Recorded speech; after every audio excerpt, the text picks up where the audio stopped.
예, 저번 주 말씀을 이어서 오늘도 절기들에 대해서 공부를 함께 나누겠습니다. 오늘은 대속죄일에 대한 말씀입니다. 우리가 저번 주 일에는 우리가 나팔절에 대한 이야기를 했잖아요. 당신에게 나팔절이 있습니까? 어떤 나팔입니까? 복음을 증거하는 나팔, 복음을 많은 사람들을 옳은 대로 인도하는 사역들을 감당하고 있습니까? 이것을 영적으로 가르쳐 주시는 절기에 대한 이야기를 했습니다. 오늘은 대속죄일, 그러니까 이스라엘 백성들이 지키는 6번째 절기 중에서 대속죄일인데, 이것은 무엇을 우리에게 이야기하느냐? 우리 레위기 23장 26절로 31절의 말씀을 보게 되면 32절에 보면 대속죄일에 대한 말씀이 나와 있습니다. 그때 지키는 방법을 보게 되어 지금 지키는 날은 7월 10일이에요. 7월 10일, 종교로 7월 10일인데 지키는 방법이 성회로 그날에 모였다. 그 말은 구별된 날로, 아무 노동도 하지 않고 모이는 날로 그렇게 했습니다. 그때 특별히 이 대속죄를 지키기 위해서 제사장이 해야 될 일이 있었어요. 제사장이 이 대속죄를 지키기 위해서는 자기를 위해서 먼저 속죄 제물을 드려야 돼요. 숫소 송아지를 잡아서 하나님 앞에 자기를 먼저 정결하게 하고 백성을 위한 대속죄일 제사를 집례할 수가 있었어요. 인도할 수가 있었습니다. 그래 자기를 위해서 먼저 제사장은 속죄 제물을 하나님 앞에 드려야 됩니다. 그 다음 두 번째는 이제 이 대속죄의 특징이 이제는 2마리의 염소를 드리는 절기예요. 그래 회중들은 2마리 염소를 가지고 와서 제사장에게 제사를 지내달라고 부탁을 하게 되는 날입니다. 그러면 이 절기는 1년에 한 번을 지키는 절기래. 7월 10일 날 1년에 한 번 지키는 절기인데 이것이 그럼 우리에게 무엇을 가르친 의미일까라는 것입니다. 첫째는 절기를 지키는 방법이 제사장은 자기를 위해서 뭘 했습니까? 반드시 제물을 드려야 된다 했죠. 속죄 제물을. 속죄 제물을 반드시 드려야 되고 그 다음에 회중도 역시 마찬가지. 회중이 하나님 앞에 드릴 때에 뭐를 가져야 된다 했습니까? 2마리 염소였어요. 2마리 염소를 가지고 드렸는데 이것을 아사셀 염소라 그렇게 말해요. 아사셀 염소라 그렇게 말하는데 이 아사셀 염소에 대한 의미가 뭐냐니까 여러분이 에즈는 염소예요. 염소. 그리고 아잘 이 말은 강야라는 말입니다. 그러니까 그 말은 뭐냐니까 아사셀이란 말은 아자젤, 그죠? 아자, 에서, 염소, 강야로 보내는 염소라는 말이에요. 강야로 보내는 염소. 그럼 왜 한 마리를 가져오고 2마리를 가지고 왔느냐라고 했을 때에 제사장이 선별을 해요. 이제는 제비를 뽑아가지고 한 마리는 강야로 보내는 염소가 되고 한 마리는 하나님 앞에 제물로 올려드리는 그런 속죄 제물로 하나님 앞에 드리는 이제는 제물이 됩니다. 그 말은 어떤 의미냐?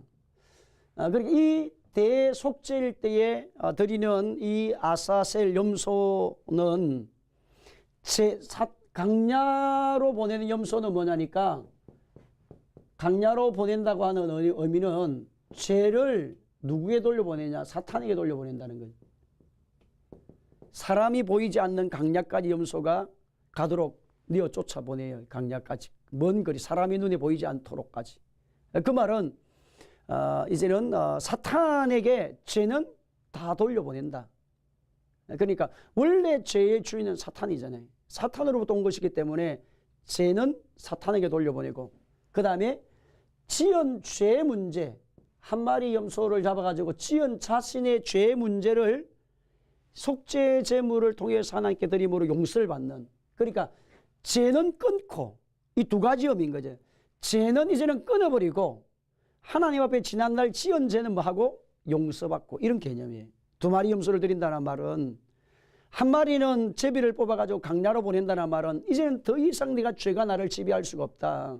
나는 그리스도 안에서 오인된 하나님의 자녀다라고 하는 사실을 보여주는 것이고 하나는 하나님 앞에 철저하게 자기 자신을 또 드림으로 말미암아 제물로 하나님 앞에 예수님 보혈의 피로 나는 거룩한 하나님의 자녀라고 하는 사실을 확인하는 그런 장면이에요.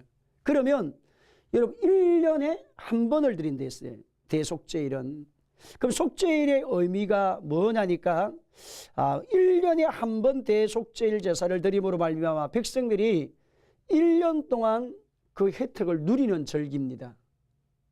우리가 매일 드리는 제사도 있는데 상번제도 있고 하지만 대속죄일은 이스라엘 백성들의 전체의 죄의 문제를 끌어안고 제사장 1년에 한 번씩 이제는 지성소 안으로까지 들어가게 되어지는 절기를 이야기합니다. 이 의미가 뭐냐니까 히브리서 10장 12절로 14절의 말씀 가운데 보게 되면 예수님이 단 한 번의 제사로 모든 죄 문제를 다 해결하셨음을 영적으로 보여주는 거예요. 구약에는 1년에 한 번 드림으로 말미암아 이스라엘 백성들이 1년의 혜택을 누리는 것처럼 예수님은 만왕의 왕이시고 만주의 주이시고 창조자이신데 그 예수님 오심으로 말미암아 우리 인간의 죄 문제를 위해서 십자가에 죽으심으로 말미암아 과거와 현재와 미래의 모든 죄와 저주를 불의함을 다 해결하신 속죄 제물이 되신 예수님에 대한 이야기인 것입니다. 그래서 여러분이 히브리서 10장 12절로 15절 오직 그리스도는 죄를 위하여 한 영원한 제사를 드리죠. 영원한 예수님의 제사, 예수님의 십자가에서 죽으시는 그것은 영원한 제사가 된다는 거예요. 영원한 속죄 제물이 되어 주시고 하나님 우편에 앉으사 그 위에 자기 원수들을 자기 발등상이 되게 하실 때까지 기다리사나니 그가 거룩하게 된 자들을 한 번의 제사로 영원히 온전하게 하셨느니라.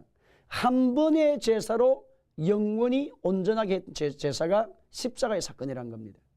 그래서 인간이 타락한 이후에 일어났던 모든 사람의 죄 문제, 그리고 예수님이 십자가에서 죽으시고 하늘로 승천하시고 난 이후의 미래의 모든 사람들까지 과거와 현재와 미래에는 다 예수님의 보혈의 피로만이, 예수님을 흘리신 그 피로만이 속죄제물이 되신 예수님을 말미암아 우리의 죄와 저주와 불의함이 다 해결되는 길을 예수님이 오셔서 허락해 주셨다는 사실을 보여주는 것입니다. 이 대속죄를 통해서. 그래서 단 한 번이라는 거예요. 단 한 번의 제사. 예수님이 십자가에서 죽으신 것은 한 번으로 끝난다. 한 번의 제사가 영원한 죄의 문제를 해결하는 능력을 가지고 계신 분이 예수님이시다. 왜냐하면 영원하신 분이 죽으셨기 때문에. 그러나 그 죄 문제를 해결하시고 다시 뭐 하셨습니까? 3일 만에 살아나신 예수님. 그래서 죄 문제는 십자가에서 해결하시고 죽으심으로 해결하시고 사망의 문제는 무덤의 자리에서 마심으로 살아나심으로 해결하는 거예요. 우리 인간에게는 죄와 사망이 문제거든요. 우리가 인간이 하나님을 떠남으로 말미암아 죄가 들어오게 됐고 죄가 들어옴으로 죽음이 들어와요. 사망이 왔어요. 그래서 예수님이 십자가에서 죽으심으로 말미암아 뭐가 해결됩니까? 죄가 해결되는 겁니다. 그 다음에 예수님이 살아나심으로 말미암아 죽음의 문제가 해결되는 거예요. 우리는 죄값 때문에 뭐 해야 됩니까? 죽어져야 돼. 근데 죄값을 예수님이 지불하심으로 해결하시고 예수님이 다시 부활하심으로 말미암아 사망의 문제까지 해결하신 거예요. 그래서 예수님이 길이요 진리요 생명이고 예수님이 나는 부활이라고 말씀하신 거예요. 나는 부활이다. 예수님이 부활의 첫 열매가 되신 분이 예수님이시는 것을 보여주면서 예수님 안에 들어오게 되어지면 하나님의 자녀들에게는 하나님의 백성은 죄가 해결되고 사망 문제가 해결되고 저주가 해결되어지는 그런 은혜를 보여주는 것이 십자가의 사건이라는 것을 가르치는 게 대속죄의 영적 의미라는 겁니다. 그 다음에 여러분이 구약에 그러면 구약에서 대속죄일이라든지 속죄제물, 속건제물 이런 죄 문제를 해결하는 죄사가 많이 있었습니다. 그지요? 제물을 드림으로 말미암아 자기 죄 문제 해결됐잖아요. 그러면 예수님이 단 한 번의 제사로 영원한 속죄를 다 이루셨다고 했을 때에 그럼 예수님이 구약에서도 예수님이 오시기 이전 구약의 예표, 예수님의 예표가 되었던 대속죄를 통해서 이스라엘 백성들의 모든 죄 문제가 다 해결되었는데 그럼 예수님의 십자가의 죽으심과 구약의 속죄, 대속죄일 때 드리는 제물의 차이가 뭐냐는 거예요. 제물의 차이. 예수님이 더 나은 제사, 히브리서 말씀 가운데 왜 더 나은 제사라는 말씀을 했습니다. 더 나은 제사. 그럼 왜 그럼 예수님이 십자가에서 죽으시는 속죄 제물이 되어진 것은 구약의 대속죄보다 구약의 속죄 제물보다 더 나은 제물이 되느냐? 그 이유가 뭐냐니까 히브리서 9장 12절로 15절에 보게 되면 염소와 항소의 피로 하지 아니하고 오직 자기의 피로 영원한 속죄를 이루사 그렇게 말씀하시고 난 다음에 어찌 너희 양심을 죽은 행실에서 깨끗하게 하고 살아계신 하나님을 섬기지 못하겠느냐. 아주 중요한 말씀이 구절이 있습니다. 히브리서 9장에. 그 이유는 예수님의 십자가에서 죽으심의 그 피의 능력은 무엇을 이야기하느냐. 지연죄 문제는 뭐 하시고 십자가로 해결하신 거예요. 죄 문제 구약에도 해결됐잖아요. 그럼 구약에서 해결할 수 없는 문제가 있었습니다. 그것이 뭐냐? 죽은 양심이었어요. 사망이 우리 인간이 하나님 떠남으로 말미암아 죽음이 하인을 맞았어요. 그때에 구약은 죄 문제를 또 제물을 드림으로 말미암아 또 해결받고 또 죄를 지면 또 지음으로 지연죄를 해결받기 또 제물 드리고 또 반복적인 제사가 계속되어지게 되어져 있었어요. 근데 그분의 내면의 세계, 마음의 세계를 해결할 수 없어요. 마음의 세계를 해결할 수가 없었습니다. 근데 예수님이 오셔서 십자가에 죽으신 것은 지연죄 문제도 예수님이 해결해 주시려는 죄사가 될 뿐만 아니라 피해 능력이 될 뿐만 아니라 죽은 양심까지 우리의 내면의 문제까지 해결하신다는 거예요. 죽은 양심까지 너희를 살리지 못하겠느냐. 너희 양심을 죽은 행실에서 깨끗하게 하지 못하겠느냐. 죽은 양심이에요. 부패된 양심. 그래서 이 부패된 양심, 이 본능이라 하잖아요. 본능, 제 본능.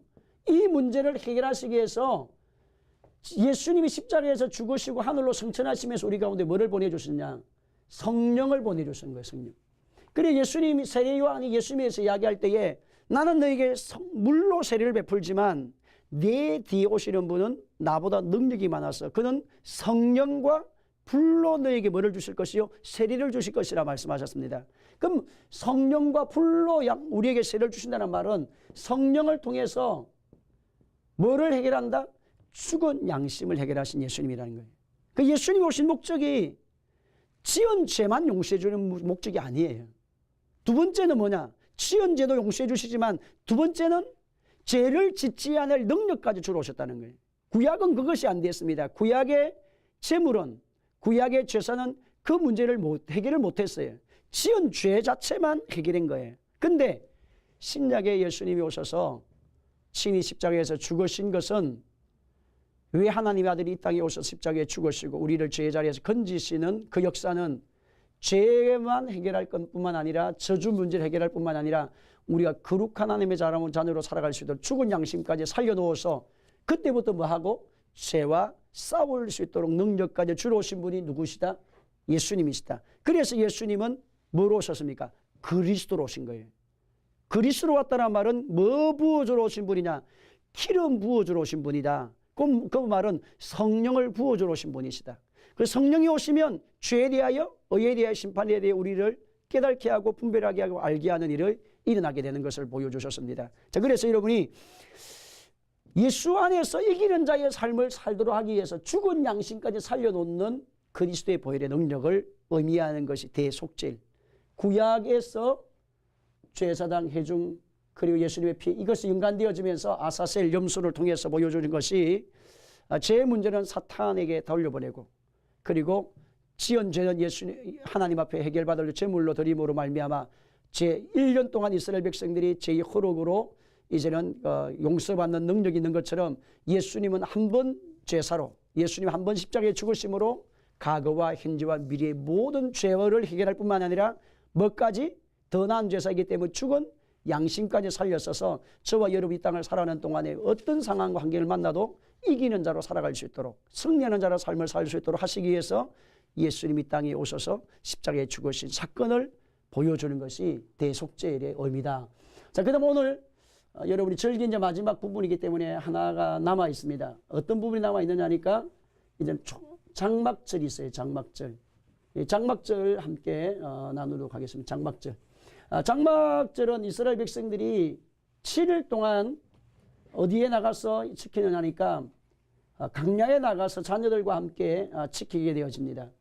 여러분 이제 장막절을 지키게 되기 장막절이 마지막 절기인데 이 장막절은 7일 동안 일주일 동안 지키게 되죠. 밖에 나가가지고. 그럼 이 7일 동안 지킬 때에 그때에 이제 1일은 수송아지, 수양, 1년 된 수양, 그 다음에 번제를 여호와께 드리는 하제로 드리는 그런 제물들을 드리게 되었어요. 또 고운 가루로 드리기도 하고 그런 것이 있는데 또 함께 즐거워야 될 사람도 있었어요. 자녀도 있고 노비도 있고 레인, 객과 고아, 가부가 함께 이 절기에 동참, 혼자서 절기를 지키는 게 아니고 같이 동참하라. 그 말은 하나님의 구원은 모든 사람에게 임한다. 하나님의 축복 모든 사람에게 주신다는 것을 말씀해 주십니다. 자, 그러면 초막절, 특별히 장막절은 초막을 지어서 하는데 집 위에, 그러니까 우리나라는 지붕이 있는데 거기에는 지붕이 편편하거든요. 이스라엘은. 그래 지붕 위에다가 텐트를 쳐요. 그 텐트를 치놓고 그게 종려나무 가지라든지 신이나무, 부드나무 가지를 꺾어놓고 집에서 지키든지 아니면 강야로 나가가지고 이제는 초막을 지어놓고 지키든지 이스라엘 백성들이 그렇게 이제 자녀들도 함께하고 노비도 함께하고 또 그리고 후대의 사람들 같이 있던 모든 사람들이 같이 이 절기를 지킬 수 있도록 하는데 이 의미가 그 무엇이냐? 이 초막절의 영적 의미는 결론의 말씀은 마지막 예수님의 재림하심으로 예수님과 함께 우리가 왕노릇하는 천원 왕국을 우리에게 보여주시는 영적 의미예요. 그래서 여러분이 요한계시록 말씀 가운데 보게 되었으면 예수님이 오심으로 말미암아 예수님과 함께 뭐 하게 될 것이다? 왕노릇하게 될 것이라고 하는 말씀을 해주셨어요. 왕노릇하게 될 것이다. 이걸 보여줍니다. 그러면 절기를 지키는 방법의 그 내용들을 보게 되었으면 절기를 지키는 방법이 함께 즐거워할 자가 있어요. 함께 즐거워할 자. 그 사람들이 자녀, 레인, 객과 고와 가부가 함께 즐거워하라. 신명기 16장 14절 15절에 절기를 지킬 때는 너와 내 자녀와 노비와 내 성중에 거주한 레인과 객과 고와 가부를 함께 즐거워하되 내 하나님 여호와께 택하신 곳에서 너는 이래 동안 내 하나님 여호와 앞에 절기를 지키고 내 하나님 여호와께서 내 모든 소출과 내 손으로 행한 모든 일에 복을 주실 것이니 너는 온전히 즐거워할지니라. 그렇게 말씀을 하셨습니다.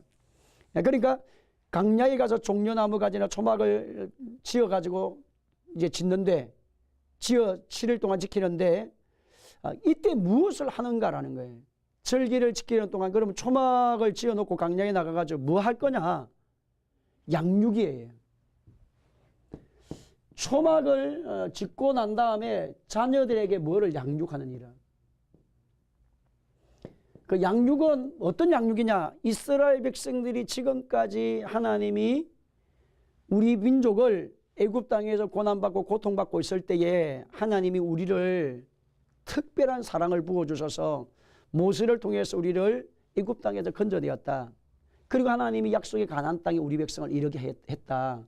하나님의 특별한 사랑과 섭리 가운데에서 우리가 이 약속의 가나안 땅에 머물게 되었는데 하나님이 우리 백성들에게 복을 주셔서 우리가 강야를 지날 동안에 신발도 떨어지지 않게 되었고 입은 옷도 떨어지지 않게 되어졌고 이스라엘 백성이 애굽 땅에서 나올 때 양식을 가져갔는데 그것을 얼마 지나지 않게 그 모든 양식이 다 떨어졌을 때에 강야를 40년을 지나는 동안에 농사도 짓지 않았는데 하나님이 먹을 것도 주시고 마실 물도 주셨다. 그래서 하나님이 만나를 주시고 메추라기를 주셨다. 아침에는 만나를 주시고 저녁에는 메추라기를 주셨다. 그래서 만나와 메추라기로 먹을 양식까지 우리에게 공급해 주시고 우리에게 은혜를 주신 분이 하나님이다. 이것을 누구에 가르쳐야 되느냐? 자녀들에게 가르쳐야 된다는 거예요. 이 초막절의 영적 의미는 장막절이나 초막절 같은 말인데 의미는 뭐냐면 다음 세대. 지금 당신은 당신의 자녀들에게 말씀을 가르치고 있느냐는 거지. 당신의 자녀들에게, 당신 육적 자녀 첫째는 당신의 몸으로부터 태어난 당신의 자녀들에게 철저하게 하나님이 살아계시고 위대하시고 거룩하시고 하나님의 창조자라는 사실을 매번 자녀를 만날 때마다 양육하고 있습니까? 당신 혼자만 지금 신앙생활 잘하고 있습니까? 당신 자녀에게 신앙생활에 성공해야 된다. 하나님 믿는 것이 성공이다. 하나님 잘 믿는 것이 성공이라고 말씀하고 있느냐라는 거예요. 세상에서 출세하라, 좋은 학교, 대학교 가라, 좋은 직장 다녀라. 세상에서 출세하는 것만 이야기하지, 진정한 출세, 진정한 복을 받고 진정한 하나님의 사람으로 사는 것이 복 받는 길이다. 기도해라. 예배에 빠지지 말아라. 말씀 보아라. 말씀 마라. 읽어라. 영적인 데의 일에 대해서 이야기를 하고 있느냐는 거예요. 지금 우리 자녀들에게, 다음 세대. 그래서 부모들이 지금 신경 써야 될, 우리 부모들, 우리 시대들이 지금 신경 써야 될, 어른들이 신경 써야 될 것이면 다음 세대에 대한 말씀을 교회 학교에만 맡기지 말고 부모들이 지금 책임을 져야 되는 거예요. 그래서 가족 수련회를 해야 되는, 가족 수련회. 우리가 교회 수련회가 있잖아요. 교회에서 우리가 하는데, 지금은 여러분이 가족 여행을 가는 분들이 참 많은데, 가족 여행 가가지고 여행만 하지 말고 뭐 해야 되느냐? 양육해야 된다는 거지. 낮에는 구경을 하지만 저녁에 모이면 같이 기도하고 같이 하나님에 대한 이야기를 나누고 그런 시간들을 짬짬이 만들어야 되는 거예요. 가족들이 요즘 같이 함께하는 시간이 없으니까. 그래서 양육하는 시간 반드시 여러분, 우리의 자녀들이 세상에서 하나님을 등지고 살지 않도록, 구약의 많은 인물들 가운데에서 자녀 양육에 실패한 사람들이 많아요.